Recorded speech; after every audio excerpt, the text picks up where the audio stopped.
ఘోర వార్తాలోకంకి స్వాగతం. ఈనాటి ముఖ్యాంశాలు. ఏపీ స్ఫూర్తితో జాతీయ స్థాయిలో కిసాన్ స్టూడియో కాల్ సెంటర్లు. రాష్ట్రంలో ఆదిత్య బిర్లా భారీ పెట్టుబడులు. పుస్తకాలు చూస్తూనే పరీక్ష. గ్రామాల అభివృద్ధితోనే వికసిత్ భారత్. ప్రధాని మోదీ. నేడు రైతు సంఘాల బ్లాక్ డే. నామినేషన్ల వరకు ఓటరు నమోదుకు గడువు. పరీక్షలకు విస్తృత ఏర్పాట్లు చేయండి. బీబీసీ చైర్మన్ గా భారతీయుడు. గంజాయితో దొరికిన బిగ్ బాస్ ఫేమ్ షణ్ముఖ్. చైనాలో వంతెన్ను ఢీకొట్టిన కార్గో నౌక. వినువీధిలో మిలాన్ మెరుపులు. కక్షిదారులు కులం మతం చెప్పక్కర్లేదు. వంధ్యత్వంతో క్యాన్సర్ ముప్పు. ఈరోజు వార్తలను చూద్దాం. ఏపీ స్ఫూర్తితో జాతీయ స్థాయిలో కిసాన్ స్టూడియో కాల్ సెంటర్లు. క్షేత్రస్థాయిలో రైతులు ఎదుర్కొనే సమస్యల పరిష్కారం కోసం రాష్ట్ర ప్రభుత్వం అవలంబిస్తున్న సమీకృత రైతు సమాచార కేంద్రం దేశానికే ఆదర్శంగా నిలిచింది. ఏపీ స్ఫూర్తితో కేంద్ర ప్రభుత్వం జాతీయ స్థాయిలో కిసాన్ అవుట్బౌండ్ కాల్ సెంటర్తో పాటు కిసాన్ స్టూడియోలను ఏర్పాటు చేస్తోంది. వీటిని కేంద్ర మంత్రి అర్జున్ ముండా బుధవారం జాతికి అంకితం చేశారు. ఇప్పటికే తెలంగాణలో కాల్ సెంటర్ ఏర్పాటు చేయగా రాజస్థాన్లోనూ ఏర్పాటుకు అక్కడి ప్రభుత్వం సన్నాహాలు చేస్తోంది. Gannavaram ICC call centre, RBK ఛానల్ను జాతీయ అంతర్జాతీయ ప్రముఖులు పరిశీలించారు. వారిచ్చిన సూచనలతోనే కేంద్రం జాతీయ స్థాయిలో కాల్ సెంటర్ స్టూడియోలను అమల్లోకి తీసుకువచ్చిందని వ్యవసాయ రంగ నిపుణులు చెబుతున్నారు. రాష్ట్రంలో ఆదిత్య బిర్లా భారీ పెట్టుబడులు. దేశీయ కార్పొరేట్ దిగ్గజాలు అనగానే గుర్తుకు వచ్చేది టాటా బిర్లాలు. ఈ గ్రూపు గడిచిన 5 ఏళ్లలో రాష్ట్రంలో భారీ పెట్టుబడులు పెడుతోంది. ముఖ్యమంత్రి వైఎస్ జగన్మోహన్ రెడ్డి ఇస్తున్న ప్రోత్సాహంతో ఆదిత్య బిర్లా గ్రూప్ చైర్మన్ కుమారమంగళం బిర్లా స్వయంగా వచ్చి పెట్టుబడుల కార్యక్రమంలో పాల్గొన్నారంటే ఈ రాష్ట్రంపై ప్రత్యేక ఆసక్తిని తెలియజేస్తోంది. ఈ 5 ఏళ్ల కాలంలో ఆదిత్య బిర్లా గ్రూప్ 3 భారీ ప్రాజెక్టులకు రాష్ట్రంలో శ్రీకారం చుట్టింది. విశాఖలో గత ఏడాది మార్చిలో జరిగిన గ్లోబల్ ఇన్వెస్టర్స్ సమ్మిట్లో 9,300 కోట్ల పెట్టుబడులకు ఒప్పందాలు కుదుర్చుకుంది. అందుకు ఇప్పటికే 4,510 కోట్ల పెట్టుబడులు వాస్తవ రూపంలోకి రాగా మరికొన్ని వివిధ దశల్లో ఉన్నాయి. పుస్తకాలు చూస్తూనే పరీక్ష గదిలో విద్యార్థుల దగ్గర చీటీలు కనిపిస్తే వీపు వాయగొట్టే ఉపాధ్యాయులనే మనం చూసాం. అయితే నోట్ పుస్తకాలు చూసుకుంటూ ఎగ్జామ్ ఎంచక్కా రాసుకోండరా అని చెప్పే విధానం ఒకదానికి పైలట్ ప్రాజెక్టుగా పరీక్షించాలని central board of secondary education CBSE నిర్ణయించింది. ఈ వినూత్న ఆలోచన 2023 డిసెంబర్లోనే బోర్డు కార్యనిర్వాహక వర్గ సమావేశంలో చర్చకొచ్చింది. నిర్ణీత కాల వ్యవధిలో పాఠ్యపుస్తకాలను చూస్తూనే విద్యార్థి పరీక్ష గదిలో ఎంత సృజనాత్మకంగా సమాధానాలు రాబట్టగలడు, సూటిగా లేని తికమక క్లిష్ట ప్రశ్నలకు ఎలా జవాబులు రాయగలడు, విద్యార్థి ఆలోచన విధానం, విశ్లేషణ సామర్థ్యం వంటి వాటిని మదింపు చేసే ఉద్దేశంతో ఈ ఓపెన్ బుక్ ఎగ్జామ్ పైలట్ ప్రాజెక్టుకు సిబిఎస్ఈ పచ్చజెండా ఊపింది. అయితే ఈ పరీక్షా విధానాన్ని 10-12 తరగతుల పరీక్షల్లో అమలు చేసే ఆలోచన అస్సలు లేదని స్పష్టం చేసింది. గ్రామాల అభివృద్ధితోనే వికసిత్ భారత్. గ్రామాలకు సంబంధించిన ప్రతి అంశానికి కేంద్ర ప్రభుత్వం అధిక ప్రాధాన్యం ఇస్తున్నట్లుగా ప్రధానమంత్రి నరేంద్ర మోదీ స్పష్టం చేశారు. వివిధ పథకాలు, కార్యక్రమాల ద్వారా సన్నకారు రైతుల జీవితాలను మెరుగుపరచడానికి కృషి చేస్తున్నామని, గ్రామీణ ఆర్థిక అభివృద్ధితోనే వికసిత్ భారత్ లక్ష్యం నెరవేరుతుందని ఆయన స్పష్టం చేశారు. దేశం పూర్తి స్థాయిలో అభివృద్ధి చెందాలంటే గ్రామీణ ఆర్థిక వ్యవస్థ బలోపేతం కావాలని అన్నారు. గురువారం గుజరాత్లోని అహ్మదాబాద్లో Gujarat cooperative milk marketing federation 50వ వార్షికోత్సవంలో ప్రధాని మోదీ ప్రసంగించారు. 1,00,000 మందికి పైగా రైతులు, పాడి పశువుల పెంపకందారులు ఈ కార్యక్రమానికి హాజరయ్యారు. ప్రఖ్యాత అమూల్ కంపెనీ నిర్వహిస్తున్న GCMMFని ప్రపంచంలో నెంబర్ 1 డైరీగా మార్చడానికి కృషి చేయాలని పాడి రైతులకు భాగస్వామ్య పక్షాలకు మోదీ పిలుపునిచ్చారు. నేడు రైతు సంఘాల బ్లాక్ డే. పంజాబ్ హర్యానా సరిహద్దుల్లో కనౌరీ వద్ద బుధవారం చోటు చేసుకున్న రైతు మరణంపై హర్యానా ముఖ్యమంత్రి హోంమంత్రిపై FIRను నమోదు చేయాలని సంయుక్త కిసాన్ మోర్చా ప్రభుత్వాన్ని డిమాండ్ చేసింది. రైతు మృతికి సంతాపం ప్రకటిస్తూ దేశవ్యాప్తంగా శుక్రవారం బ్లాక్ డేగా ప్రకటించాలని రైతులను కోరింది. కేంద్ర హోంమంత్రి అమిత్ షా, హర్యానా సీఎం ఖట్టర్, రాష్ట్ర హోంమంత్రి అనిల్ విజ్ల దిష్టిబొమ్మలను దహనం చేయనున్నట్లుగా తెలిపింది. ఈ నెల 26వ తేదీన రైతులంతా తమ ట్రాక్టర్లతో జాతీయ రహదారులను దిగ్బంధించాలని పిలుపునిచ్చింది.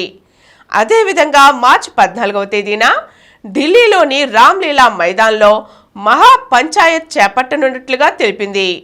ఢిల్లీ చలో కార్యక్రమాన్ని సంయుక్త కిసాన్ మోర్చా, కిసాన్ మజ్దూర్ మోర్చా కలిసి చేపట్టగా SKM మద్దతు మాత్రమే ఇస్తోంది. 2020-21లో వ్యవసాయ చట్టాలకు వ్యతిరేకంగా సుదీర్ఘంగా పోరాడిన SKM నేతలెవరూ ఢిల్లీ చలోలో పాలుపంచుకోవడం లేదు. అయితే వారు కనౌరీ వద్ద బుధవారం జరిగిన ఆందోళనల్లో సుబ్కరణ్ సింగ్ అనే రైతు ప్రాణాలు కోల్పోయిన ఘటనపై సీఎం ఖట్టర్, మంత్రి విజ్లపై హత్య కేసు నమోదు చేయాలని డిమాండ్ చేశారు. BBC చైర్మన్గా భారతీయుడు. బ్రిటిష్ బ్రాడ్కాస్టింగ్ కార్పొరేషన్ BBC నూతన చైర్మన్గా తొలిసారి భారతీయ మూలాలున్న డాక్టర్ సమీర్ షా ఎంపికయ్యారు. 72 ఏళ్ల సమీర్ భారత్లోని ఔరంగాబాద్లో జన్మించారు. టీవీ ప్రొడక్షన్, పాత్రికేయ రంగంలో 4 దశాబ్దాల అనుభవం గడించిన సమీర్ గతంలో BBC నాన్ ఎగ్జిక్యూటివ్ డైరెక్టర్గా సేవలందించారు. BBCలో సమకాలీన రాజకీయ వ్యవహారాల విభాగం చీఫ్గాను పనిచేశారు. బ్రిటన్ రాజు చార్లెస్ III ఈ వారమే సంబంధిత అంశంపై ఆమోదముద్ర వేయడంతో గురువారం ఆయన నియామకాన్ని అధికారికంగా ప్రకటించారు. మార్చి 4వ తేదీ నుంచి 4 ఏళ్ల పాటుగా ఈ పదవిలో కొనసాగే సమీర్ దాదాపు 1.68 కోట్ల వార్షిక వేతనం అందుకోనున్నారు. బ్రిటన్ టెలివిజన్ రంగానికి చెందిన విశేష కృషికి గాను 2019లో దివంగత బ్రిటన్ రాణి ఎలిజబెత్ II సమీర్ను commander of the order of the British ఎంపైర్తో సత్కరించారు. 1998 నుంచి సొంతంగా జూపిటర్ టీవీని ఈయన నడుపుతున్నారు. ఇజ్రాయెల్ దాడుల్లో 48 మంది మృతి. గాజాలోని దక్షిణ మధ్య ప్రాంతాలపై బుధవారం రాత్రి ఇజ్రాయెల్ బలగాలు జరిపిన దాడుల్లో కనీసం 48 మంది మృతి చెందారు. మృతుల్లో సగం మంది మహిళలు, చిన్నారులు ఉన్నారు. రఫాలో ఒకే కుటుంబానికి చెందిన 4, సెంట్రల్ గాజాలో 14 మంది చిన్నారులు, 8 మంది మహిళలు సహా మొత్తం 44 మంది ప్రాణాలు కోల్పోయారు. రఫా చుట్టుపక్కల జరిగిన వైమానిక దాడిలో అల్ ఫరూక్ మసీదు నేలమట్టం అయింది. చైనాలో వంతెన్ను ఢీకొట్టిన కార్గో నౌక. చైనాలోని ఒక సరుకు రవాణా నౌక అక్కడి పెర్ల్ నదిపై నిర్మించిన వంతెనను ఢీకొట్టింది. దీంతో వంతెనలో కొంత భాగం కూలి వాహనాలు నదిలో పడి 5 ప్రాణాలు కోల్పోయారు. గురువారం ఉదయం ఈ ఘటన జరిగింది. గ్యాంగ్జూ నౌకాశ్రయానికి వెళ్లే చిన్నపాటి కార్గో నౌకలు 600 మీటర్ల వెడల్పున్న ఈ లిక్సించా వంతెన క్రింద నుంచే వెళ్తుంటాయి. వంతెన ఎత్తు తక్కువగా ఉందని, ఆధునీకరించాలని ప్రతిపాదనలు ఉన్నా పనులు జరగట్లేదు. ఈలోపే ఇలా ప్రమాదం జరిగింది. ప్రధాన భూభాగాన్ని పక్కనే ఉన్న శాన్మెన్ ద్వీపంతో కలుపుతూ ఈ వంతెన నిర్మించారు. ఇప్పుడు ఇది కూలడంతో రాకపోకలతో పాటు తాగునీటి సరఫరా పూర్తిగా ఆగిపోయింది. వినువీధిలో మిలాన్ మెరుపులు. విశాఖ వేదికగా జరుగుతున్న మిలాన్ 2024 విన్యాసాలలో కీలకమైన ఇంటర్నేషనల్ సిటీ పరేడ్ను గురువారం సాయంత్రం విజయవంతంగా నిర్వహించారు. కేంద్ర రక్షణ శాఖ సహాయ మంత్రి Ajay Bhatt, Indian navy chief admiral R Harikumar, రాష్ట్ర ఐటీ పరిశ్రమల శాఖ మంత్రి గుడివాడ అమర్నాథులు ఇంటర్నేషనల్ సిటీ పరేడ్ను ఆర్కే బీచ్లో ప్రారంభించారు. యుద్ధ నౌకల ప్రదర్శనలు, MiG-29 ఎయిర్క్రాఫ్ట్ల గగుర్పొడిచే విన్యాసాలు, సీహాక్స్, చేతక్, ALH హెలికాప్టర్ల సమర ప్రదర్శనలకు విశాఖ ఆర్కే బీచ్ వేదిక అయింది. లక్షలాది మంది వీక్షకుల నడుమ మార్కోస్ శత్రుముఖులతో చేసిన పోరాటాలు సాగర తీరాన్ని రణరంగంగా మార్చాయి. యుద్ధ విన్యాసాల అనంతరం మిలాన్లో పాల్గొన్న 51 దేశాల జాతీయ జెండాల ప్రదర్శన, నౌకాదళ సిబ్బంది పరేడ్ ఆకట్టుకున్నాయి. అనంతరం ప్రదర్శించిన నేవీ బ్యాండ్ ఉర్రూతెలిగించగా కూచిపూడి, తింసా, గరగ, తప్పెటగుళ్ళు, కొమ్ము నృత్యం, కోలాటం, గార్భా, దాండియా ఇలా వివిధ రాష్ట్రాలకు చెందిన నృత్య ప్రదర్శనలు విదేశీయులు సైతం ఆకట్టుకున్నాయి. ఈ సందర్భంగా రాష్ట్ర ప్రభుత్వం అమలు చేస్తున్న నవరత్నాల పథకాలతో ఏర్పాటు చేసిన సగట ప్రదర్శనకు విదేశీయులు సైతం ఫిదా అయ్యారు. చివర్లో దేశ పరాక్రమాన్ని, ఇండియన్ నేవీ సామర్థ్యాన్ని ప్రస్ఫుటించేలా లేజర్ షో అద్భుతంగా సాగింది. గంజాయితో దొరికిన big boss fame Shanmukh. Big boss fame Shanmukh Jaswanth గంజాయి తీసుకుంటూ పోలీసులకు అడ్డంగా దొరికాడు. తన అన్నపై ఓ యువతి ఇచ్చిన ఫిర్యాదు మేరకు ఇంట్లో తనిఖీలు చేసేందుకు పోలీసులు రాగా అదే సమయంలో షణ్ముఖ్ గంజాయి తాగుతూ చిక్కాడు. నార్సింగి ఏసీపీ జీవి రమణగౌడ్ చెప్పిన వివరాల మేరకు యూట్యూబ్ వెబ్ సిరీస్లు, సినిమాల్లో అవకాశం కల్పిస్తానని ఓ యువతితో 2015 సంవత్సరంలో ఫ్రెండ్షిప్ మొదలుపెట్టిన షణ్ముఖ్ ఆ తరువాత ఆమెను తన అన్న సంపత్ వినయ్కు పరిచయం చేశాడు. ఈ క్రమంలో ప్రేమించానని, పెళ్లి చేసుకుంటానని సంపత్ ఆమెను లోబర్చుకున్నాడు. ఆమె గర్భం దాల్చడంతో గర్భస్రావం చేయించాడు. వారం రోజుల్లో పెళ్లి చేసుకుంటానని ఎప్పటికప్పుడు చెబుతూ వచ్చిన వినయ్కు అప్పటికే పెళ్లి అయిందని అతని తల్లిదండ్రుల ద్వారా ఆమెకు తెలిసింది. దీంతో తన్ను మోసం చేశాడంటూ ఆమె పోలీసులకు ఫిర్యాదు చేసింది. పరీక్షలకు విస్తృతంగా ఏర్పాట్లు చేయండి. మార్చి 1వ తేదీ నుంచి ప్రారంభం కానున్న ఇంటర్మీడియట్ పరీక్షలతో పాటు 10వ తరగతి ఏపీ టెట్ డిఎస్సి పరీక్షలను అధికారులంతా కలిసి సమర్థంగా నిర్వహించాలని విద్యాశాఖ మంత్రి బొత్స సత్యనారాయణ సూచించారు. 10 ఇంటర్ ఏపీ టెట్ డిఎస్సి పరీక్షల నిర్వహణకు సంబంధించిన ఏర్పాట్లపై జిల్లా కలెక్టర్లు, పోలీసు, వైద్య, రెవెన్యూ, విద్యుత్, తపాలా, ఆర్టీసీ శాఖల రాష్ట్ర అధికారులతో గురువారం విజయవాడలోని సమగ్ర శిక్ష రాష్ట్ర కార్యాలయం నుంచి మంత్రి బొత్స సత్యనారాయణ వీడియో కాన్ఫరెన్స్ ద్వారా సమీక్ష నిర్వహించారు.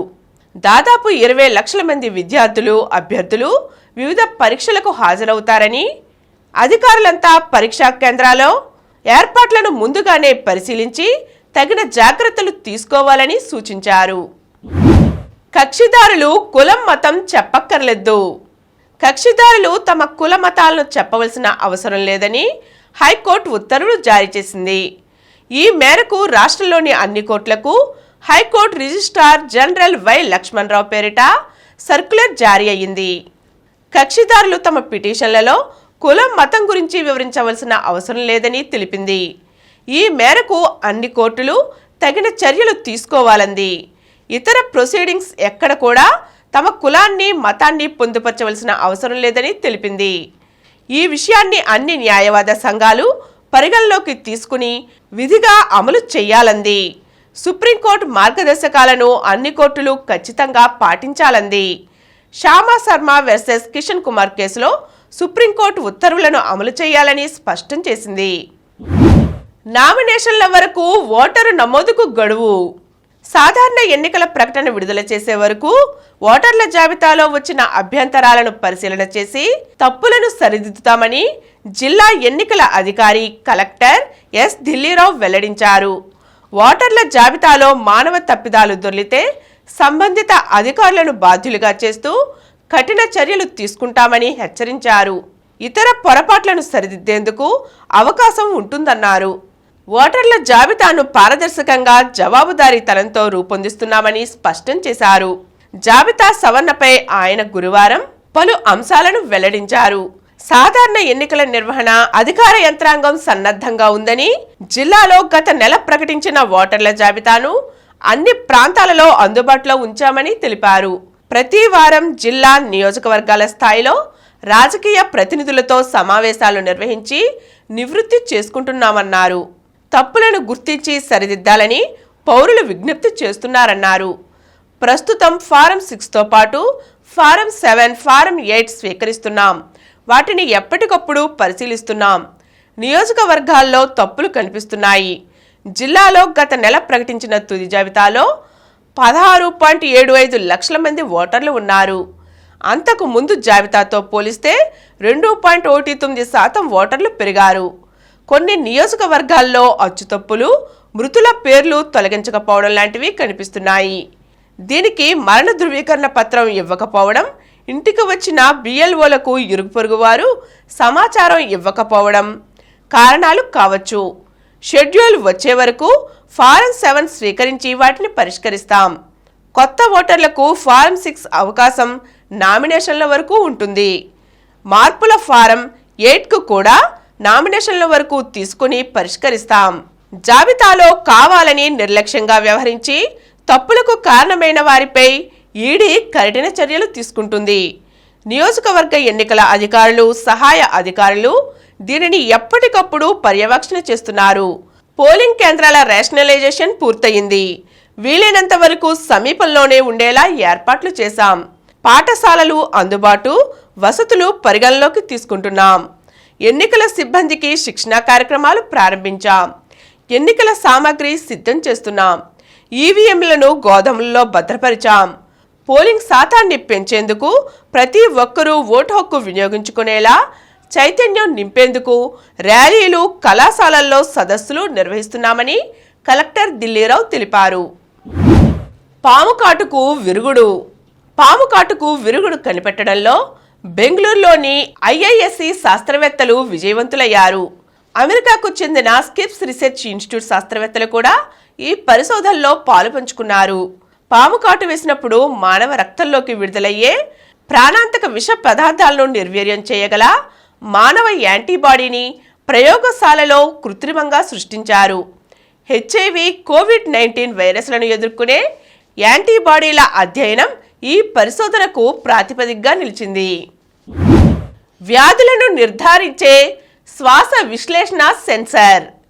శ్వాసను విశ్లేషించడం ద్వారా ఆల్కహాల్ స్థాయిని గుర్తించడంతో పాటు పలు వ్యాధులను నిర్ధారించగల సరికొత్త సెన్సర్ను రాజస్థాన్లోని ఐఐటి జోధ్పూర్ పరిశోధకులు అభివృద్ధి చేశారు. మానవ శ్వాస విశ్లేషణ కోసం ప్రస్తుతం అందుబాటులో ఉన్న సాంకేతికతలు ఫ్యూయల్ సెల్స్ ఆధారంగా పనిచేస్తున్నాయి.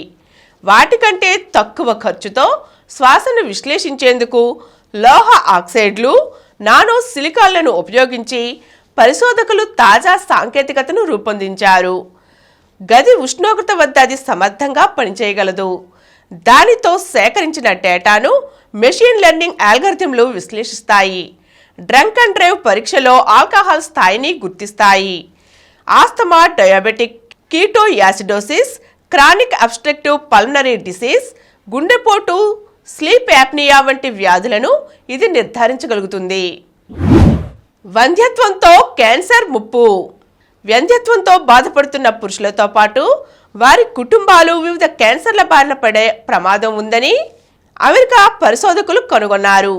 అసలు వీర్య కణాలే ఉత్పత్తి కాని పురుషులను, చాలా తక్కువ వీర్యాన్ని ఉత్పన్నం చేసే పురుషులను వీరు పరిశీలించారు. వీర్యం బొత్తిగా ఉత్పన్నం కాకపోతే ఎజోస్పెర్మియా అంటారు. ఇలాంటి పురుషుల కుటుంబాల్లో ఎముకలు, కీళ్ల క్యాన్సర్ ప్రమాదం 156% ఎక్కువ. వీరిలో లింప్, మృదు కణజాల, థైరాయిడ్ క్యాన్సర్ల ప్రమాదం వరుసగా 60, 56, 54% పెరుగుతుంది. మిల్లీమీటర్ వీర్యంలో 15 లక్షల కన్నా తక్కువ వీర్య కణాలు ఉంటే ఎముకలు, కీళ్ల క్యాన్సర్ ప్రమాదం 143%, వృషణ క్యాన్సర్ ప్రమాదం 134% ఎక్కువని తేలింది. ఇప్పుడు కొన్ని సంక్షిప్త వార్తలను చూద్దాం. విజయవాడలో చిన్నారులకు ఉచితంగా గుండె శస్త్రచికిత్సలు. రోటరీ అంతర్జాతీయ సంస్థ సమకూర్చిన నిధులతో 76 మంది పేద పిల్లలకు ఉచితంగా గుండె శస్త్రచికిత్సలు చేస్తున్నామని ఆంధ్ర ఆసుపత్రి chief of children services doctor P రామారావు Rama Rao. Rotary Club of Vijayawada, Andhra ఆసుపత్రి సంయుక్త ఆధ్వర్యంలో ఈ కార్యక్రమం నిర్వహిస్తున్నట్లు తెలిపారు. 10 పరీక్షలకు ఆర్టీసీ బస్సుల్లో ఉచిత ప్రయాణం. మార్చి 18 నుంచి 30వ తేదీ వరకు జరిగే 10వ తరగతి పరీక్షలకు హాజరయ్యే విద్యార్థులు ఆర్టీసీ బస్సుల్లో ఉచితంగా ప్రయాణించే అవకాశం కల్పించారు. సిబిఎస్ఈ సిలబస్తో విద్యలో నవ్యత. రాష్ట్రంలోని 1000 ప్రభుత్వ పాఠశాలల్లో సిబిఎస్ఈ సిలబస్ను అమలు చేయడం ద్వారా రాష్ట్ర ప్రభుత్వం విద్యాబోధనలో నవ్యత కనబడుతోందని రాష్ట్ర విద్యాశాఖ మంత్రి బొత్స సత్యనారాయణ తెలిపారు. మార్చి 22న ఐపీఎల్ మొదటి పోరు, తొలి దశ షెడ్యూల్ విడుదల. మార్చి 22న జరిగే టోర్నీ తొలి మ్యాచ్లో defending champion Chennai super Kings తమ సొంత గడ్డపై రాయల్ ఛాలెంజర్స్ బెంగళూరు జట్టుతో తలపడుతుంది. నేటి నుంచి ఇంగ్లాండ్తో 4వ టెస్టు. 5 టెస్టుల సిరీస్లో భారత్ 3వ టెస్టుతో పైచేయి సాధించింది. ఇప్పుడు రాంచీలో సిరీస్ విజయమే లక్ష్యంగా బరిలోకి దిగనుంది. యువ ఆటగాళ్లే బలంగా రోహిత్ శర్మ బృందం ఒక మ్యాచ్ మిగిలుండగానే సిరీస్ను ముగించాలని ఆశిస్తోంది. మహిళల లీగ్కు వేలాయే. నేటి నుంచి WPL బరిలో 5 జట్లు, 22 మ్యాచ్లు. మార్చి 17న ఫైనల్ పోరు. ఐపీఎల్ నుంచి షమి అవుట్. భారత పేస్ బౌలర్ షమి ఎడమకాలి గాయం కారణంగా ఐపీఎల్ 2024 సీజన్ మొత్తానికి దూరమయ్యాడు. గత నెలలో లండన్లో ఈ గాయానికి చికిత్స తీసుకునే క్రమంలో మడమకు అతను ప్రత్యేక ఇంజెక్షన్లు తీసుకున్నాడు. అయినప్పటికీ శస్త్రచికిత్స చేయించుకోవడం తప్పనిసరి అయింది. నేటి నుంచి Ranji trophy quarter finals. Ranji trophy cricket tourney elite division quarter final మ్యాచ్లు ఈ రోజు నుండి మొదలు కానున్నాయి. ఇండోర్లో మధ్యప్రదేశ్తో ఆంధ్ర జట్టు, ముంబైలో బరోడాతో ముంబై జట్టు, నాగ్పూర్లో కర్ణాటకతో విదర్భ, కోయంబత్తూర్లో తమిళనాడుతో డిఫెండింగ్ ఛాంపియన్ సౌరాష్ట్ర తలపడనున్నాయి. మరిన్ని వార్తా విశేషాలతో రేపటి గోరా వార్తాలోకంలో కలుద్దాం. Thank you. ప్రతిరోజు వార్తా విశేషాల కోసం అనతి కాలంలోనే 20 కోట్ల వ్యూస్ సాధించిన డాక్టర్ సమరం మల్టీ ఛానల్ నెట్వర్క్ సమర్పించు గోరా వార్తాలోకంకు సబ్స్క్రైబ్ చేయండి, లైక్ చేయండి, మీ ఫ్రెండ్స్కి షేర్ చేయండి. అలాగే ప్రక్కనున్న గంట సింబల్ని ప్రెస్ చేయడం మర్చిపోకండి. Please download Samaram multi-channel app and watch your favorite channels from your mobile. App available on Google Play Store and subscribe to the channels.